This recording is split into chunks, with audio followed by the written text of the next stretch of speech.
इसीलिए सीधा अश्विनी शाही के पास आना चाहूंगी। अश्विनी शाही, आपसे जानना चाहेंगे, आज जब जेल से आ चुके हैं अरविंद केजरीवाल बाहर, सुप्रीम राहत उनको मिल गई है, तो आप इस्तीफे की मांग कर रहे हैं। अब उन्हें आप कह रहे हैं कि पहले जेल वाले सीएम, अब बेल वाले सीएम। जब जेल में रखे उस वक्त तो इतना शोर नहीं मचाया, तो अब क्यों? आंचल जी, देखिए, नैतिकता तो है नहीं तो अगर नैतिकता होती तो इस्तीफा दे दिए होते जब वो जेल गए थे तभी। और आम आदमी पार्टी खुशी जश्न सब कुछ मनाएगी। क्यों मनाएगी? क्योंकि बेल पर बाहर निकले हुए सीएम, इन लोगों को ये लग रहा है कि बरी हो गए। अरे भाई, कौन सा सीएम बरी हो गया? वो जेल में, तिहाड़ जेल में थे, अब अपने घर में रहेंगे जेल में। इतनी शर्तें लाद दी हैं माननीय सुप्रीम कोर्ट ने कि अब वो घर में जेल में रहेंगे। अगर ऑफिस नहीं जाना है, कोई फाइल नहीं देखनी है, कैबिनेट की बैठक नहीं करनी है, तो मुख्यमंत्री करेगा क्या? इससे बढ़िया वो तिहाड़ जेल में रहते, अच्छा रहता। तो जमानत लेकर जो विजय जुलूस निकाल रहे हैं, वो विजय जुलूस नहीं है, ये एक जो है दिखावे की खोखला खुशी है कि देखो भाई, हम भी बाहर आ गए। लोकतांत्रिक अधिकार है, मौलिक अधिकार है जमानत पाना किसी का भी, चाहे मैं हूं, आप हो। लेकिन ये अरविंद केजरीवाल जी, वो कहते थे कि किसी के ऊपर भी आरोप लगे तो तुरंत उसको इस्तीफा देना चाहिए, फिर आगे बढ़ना चाहिए। शीला दीक्षित जी के खिलाफ 2000 पन्ने लेकर घूम रहे थे, लालू यादव जी को अपराधी बता रहे थे, आज उनसे गलबैयां कर रहे हैं। कांग्रेस के साथ क्या स्थिति थी, आज कांग्रेस के साथ ये इलू इलू कर रहे थे अभी यहाँ लोकसभा चुनाव में। तो इन लोगों के साथ कभी भी जनता समझ चुकी है कि ये कट्टर भ्रष्टाचारी हैं। ये सारे के सारे भगत सिंह जी का नाम बदनाम कर रहे हैं। भगत सिंह जी देश की आजादी के लिए जेल गए थे, ये भ्रष्टाचार के लिए जेल गए। वंशराज दुबे जी, आरोप खत्म नहीं हुए हैं, खाली अभी जमानत मिली है, आपके नेता आपके पास लौट आए हैं, लेकिन क्या मिला? देखिए अर्चना जी, नमस्कार आपको और आपके दर्शकों को मेरा नमस्कार जी। आज मिला तो ये है अर्चना जी इस देश को कि जब अरविंद केजरीवाल जी के मामले में माननीय सुप्रीम कोर्ट बेल पर अपनी सुनवाई कर रहा था, तो एक स्पष्ट मैसेज इस देश को दिया। माननीय सुप्रीम कोर्ट का मैं आपके चैनल के माध्यम से बहुत बहुत आभार प्रकट करता हूं, अपनी तरफ से, अपनी पार्टी की तरफ से भी। माननीय सुप्रीम कोर्ट ने यह संदेश दे दिया है अर्चना जी कि ये देश तानाशाही से नहीं चलेगा, बाबा साहब द्वारा बनाए गए संविधान से चलेगा। और दो महत्वपूर्ण टिप्पणी की गई। नंबर एक, ये जो साजिश की गई है सीबीआई द्वारा अरविंद केजरीवाल जी को गिरफ्तार करने की, उसको सीबीआई की गिरफ्तारी को साजिश बताया है। साजिश, इस बात को आप समझिए। और नंबर दो, सीबीआई पिंजरे में बंद तोता है। यानी जिस बात को आम आदमी पार्टी हर मंच से कह रही थी कि सीबीआई और ईडी तोता और मैना है भारतीय जनता पार्टी नरेंद्र मोदी की, आज वो बात माननीय सुप्रीम कोर्ट ने टिप्पणी के रूप में कह दी। इसका मतलब इस तोते के पिंजरे का मालिक कौन है? अमित शाह। क्या इस तोते के पिंजरे का मालिक शाम तक इस्तीफा देगा? क्योंकि 2 साल से जो जांच चल रही है, यानी वंशराज जी, आपकी तो फिर वाह हो गई, आपकी तो वाह हो गई, जमानत भी मिल गई, सुप्रीम कोर्ट ने आज एक खरी खरी भी सुना दी सीबीआई को, जिसका लगातार आप शोर भी मचाते थे। नहीं, वाह, देखिए आप इस बात को समझिए, हमारे लिए दुर्भाग्यपूर्ण है, इसमें कोई वाह वाली बात नहीं है। दुर्भाग्यपूर्ण है कि देश की इतनी प्रतिष्ठित एजेंसियों पे आज अगर धप्पा लगा इस सरकार के अंदर, तो ये हमारे लिए दुर्भाग्यपूर्ण है।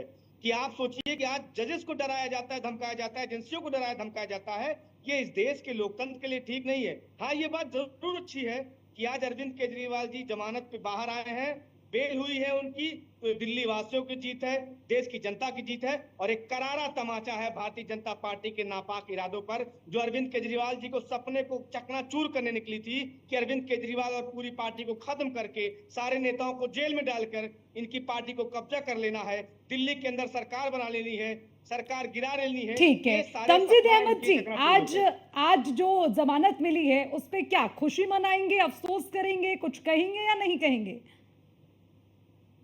निश्चित रूप से हम लोग, अच्छा ठीक है, जी ये सवाल, हाँ, ये निश्चित रूप से तमजीद जी से ये सवाल है, क्योंकि ये सवाल इसलिए भी है कि हरियाणा में चुनाव हैं और अब हरियाणा में अभी आप लोग चाह रहे थे कि चलिए अच्छी दोस्ती बढ़े आगे, लेकिन राह अलग अलग होती नजर आई। अब अरविंद केजरीवाल भी बाहर आ गए, तो इसलिए मैं पूछ रही थी कि मतलब क्या नाराजगी, अफसोस कुछ कहेंगे या नहीं कहेंगे, इसलिए सवाल मेरा था। नहीं, अफसोस अफसोस की बात कहां से आ गई है? निश्चित रूप से ये जो फैसला आया है, ये हम लोगों ने तो मांग की थी लगातार इसको लेके। संसद भवन के अंदर भी राहुल गांधी जी ने और पूरी कांग्रेस पार्टी और इंडिया गठबंधन के सारे लोगों ने ये मांग की थी कि जिस तरीके से पूरे विपक्ष के खिलाफ, बात सिर्फ केजरीवाल जी की नहीं है, केजरीवाल जी भी उस विपक्ष का एक हिस्सा है, जिस तरीके से पूरे विपक्ष के खिलाफ एक तरह से सीबीआई और ईडी के जरिए भाजपा और सरकार ने एक मुहिम छेड़ रखी थी, उस मुहिम को कहीं ना कहीं एक छेद तो कर ही दिया सुप्रीम कोर्ट ने आज। जो उन्होंने बुलबुला बना रखा था, तो निश्चित रूप से आज केजरीवाल जी की रिहाई उसी दिशा की तरफ है।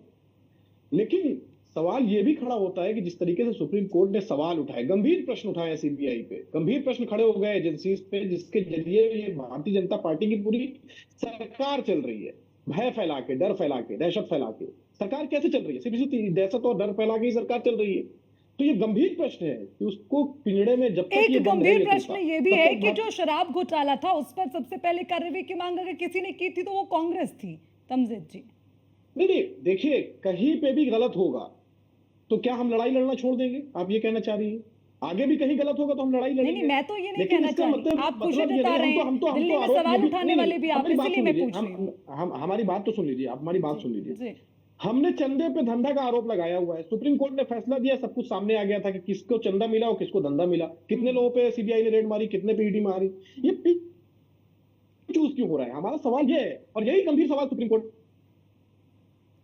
सर्वेश की पाठक वजह जी से अगर इस वक्त, ठीक है तमजीद जी, हमारी वजह से अगर केजरीवाल जी गिरफ्तार हुए तो अब किसी भी चंदे पे धंधे वाले के ऊपर कभी अभी तक क्यों रेड नहीं किया गया? हमने तो उस पर भी आरोप लगाए हुए हैं। आप सिलेक्टिविज्म कब तक अपनाएंगे? सवाल ये बड़ा खड़ा हो जाता है कि आप सिलेक्टिव हो जाएंगे। केजरीवाल के खिलाफ हमने मांग की, केजरीवाल जी के खिलाफ, तो आपने आरोप उनको गिरफ्तार कर दिया। हम तो आरोप आप पे भी लगा रहे कि चंदे पे धंधा ले रहे हो आप, उस पर क्या किया? हम तो आरोप आप पे लगा रहे कि 69,000 शिक्षक भर्ती घोटाला किया, उस पर कितने के खिलाफ रेड मारी आपने? बहुत सारे आरोप लगे हुए हैं। सबको पता है कि इस समय देश की सरकार जो चल रही है, चंद उद्योगपति चला रहे हैं, मीडिया चला रही है और ईडी और सीबीआई चला रहे हैं, और कौन चला रहा है? ठीक है, एक मिनट ले लेते हैं। सर्वेश तो पाठक जी, बबल फट चुका है, सर्वेश पाठक पूरा जी, बबल जानना फट चुका चाहेंगे है। इस वक्त हरियाणा के चुनाव हैं और उसके बाद दिल्ली में भी चुनाव होने हैं, लेकिन इस बीच अरविंद केजरीवाल का बाहर आना आम आदमी पार्टी के लिए तो किसी बूस्टर से कम नहीं है, लेकिन इसका हरियाणा में कितना प्रभाव पड़ता दिखेगा? क्योंकि अगर अरविंद केजरीवाल सभी 90 सीटों पर प्रचार करते हैं तो उसका कितना असर दिखता है हरियाणा में, और क्योंकि सीधी टक्कर बीजेपी कांग्रेस के बीच थी तो इसका कोई प्रभाव पड़ेगा?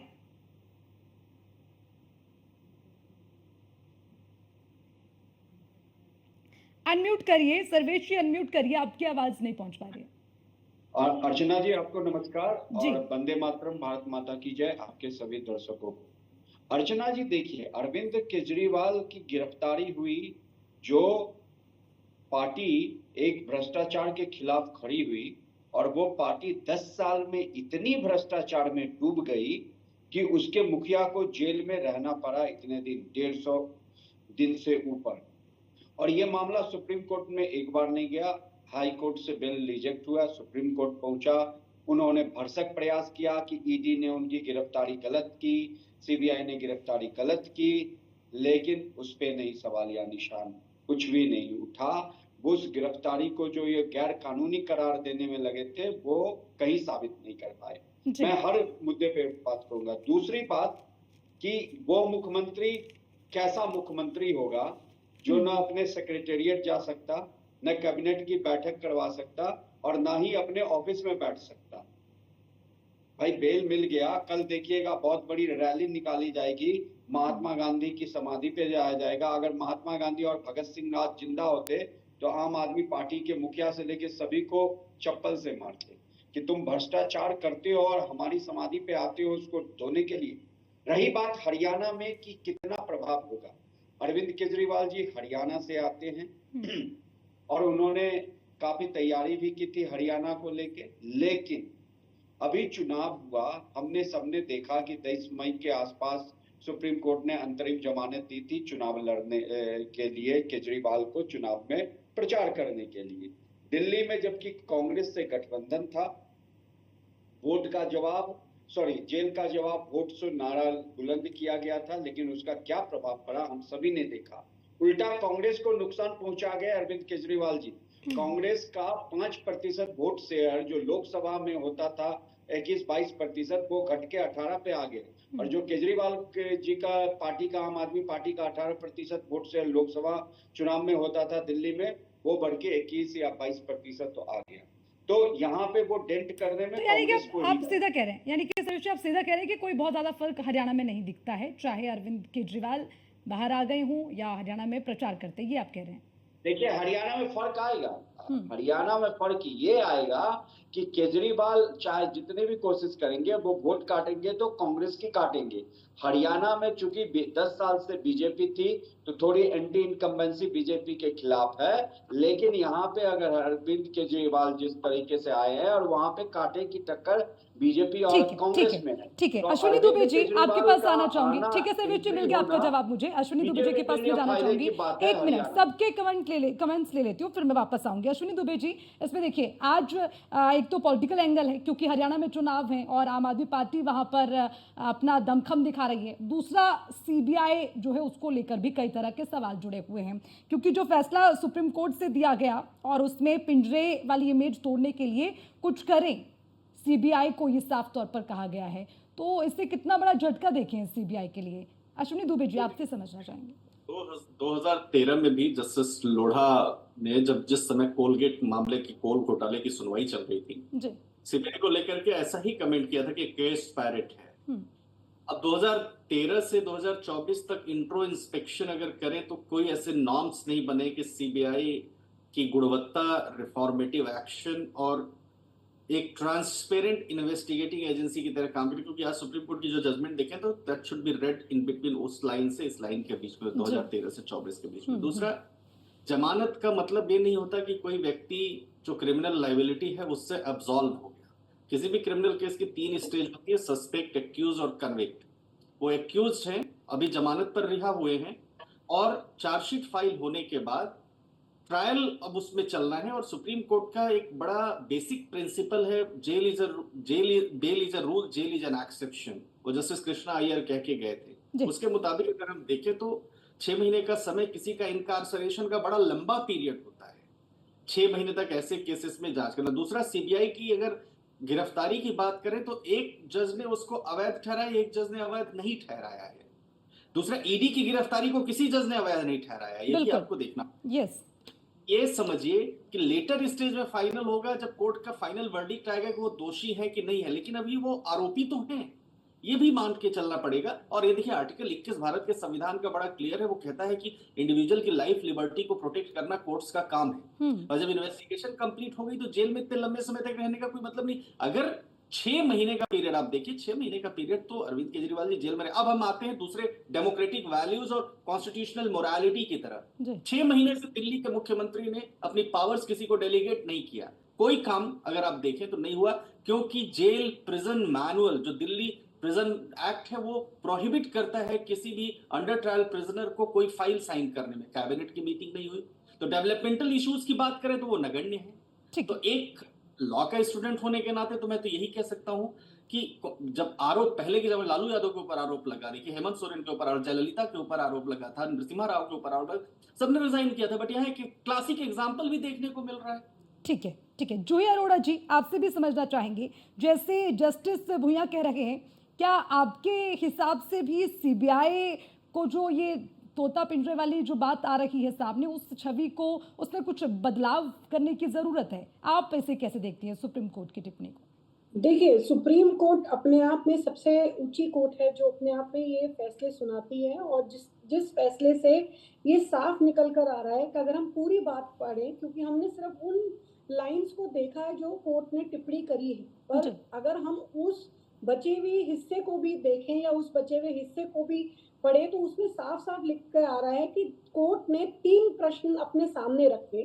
पहला ये कि क्या सीबीआई ने इस तरीके से अरेस्ट करना एक इलीगलिटी थी, कोई प्रोसीजर फ्लॉ था, तो ऐसा कोई प्रोसीजरल फ्लॉ सुप्रीम कोर्ट ने अपने जजमेंट में नहीं लिखा है कि कोई 41A का नोटिस भी उन्हें तरीके से सर्व किया गया, ऐसा कोई फ्लॉ नहीं था। पहली चीज। दूसरी चीज, क्या उन्हें रिलीज करते हैं क्योंकि चार्जशीट जो है वो ऑलरेडी फाइल हो चुकी है। ऑलरेडी जो वो पीरियड है 6 मंथ्स का, वो ऑलरेडी अंदर रह के बिता चुके हैं, चार्जशीट फाइल हो चुकी है। टेम्परिंग ऑफ एविडेंसेस की जो एक संभावना होती है वो अपने आप में कम हो जाती है ऐसे केसेस में जहाँ चार्जशीट ऑलरेडी फाइल हो जाती है, अगर उस तरीके से बाहर निकाला जाता है जेल से। दूसरी चीज ये उठती है सबसे ज्यादा कि क्या उनको बेल मिली है, तो क्या बेल सिर्फ बिना किसी शर्त के बेल मिली है? It is a conditional bail, जो कि साफ साफ ये कहती है कि वो कोई भी साइन नहीं कर सकते डॉक्यूमेंट, ना ही वो अपने दफ्तर में जाके बैठ सकते हैं। तो जब किसी भी तरीके से आपके पास कोई भी राइट नहीं है कि आप पॉलिटिकली तो छोड़े, आप अगर किसी स्टेट के चीफ मिनिस्टर की तरह अगर आप किसी अपने राइट को नहीं कर सकते, तो आप दिल्ली चलेगी कैसे? अपने आप में ये प्रश्न है कि अगर केजरीवाल जी बाहर आते हैं तो वो एक पॉलिटिकल पार्टी को अपना ये अच्छा